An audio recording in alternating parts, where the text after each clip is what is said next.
வடக்கு மாகாண அரசு வைத்தியர்கள் பணிப்புறக்கணிப்பில் ஈடுபட தீர்மானம்.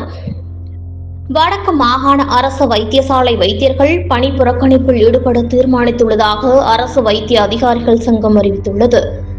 வடக்கு மாகாணத்தின் யாழ் மாவட்டத்தில் உள்ள சாவச்சேரி ஆதார வைத்தியசாலையில் புதிதாக தற்காலிகமாக நியமிக்கப்பட்ட வைத்திய அத்தியட்சரினால் அங்கு கடமையாற்றும் வைத்தியர்களின் பாதுகாப்பிற்கு ஏற்படுத்தப்பட்ட அச்சுறுத்தலுக்கு எதிராகவும், அவருடைய தாபன விதி கோவைகளுக்கு எதிரான நடைமுறைகளுக்கு எதிராகவும், அவரின் அப்பட்டமான விதிமுறை மீறல்களுக்கு எதிராக உடனடி நடவடிக்கை எடுக்க தவறியமைக்காகவும், பாதிக்கப்பட்டுள்ள வைத்தியசாலை வைத்தியர்களுக்கு சார்பாகவும் வட மாகாணத்தில் உள்ள அனைத்து அரச வைத்தியசாலை வைத்தியர்களும் ஒரு நாள் பணி புறக்கணிப்பை மேற்கொள்ளவுள்ளதாக தெரிவிக்கப்படுகிறது.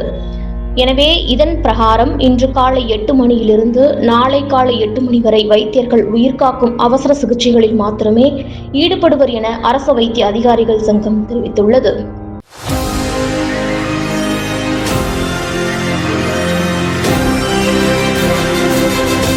தொடர்ந்து இணைந்திருங்கள். இது உங்கள் லங்கா தமிழ்.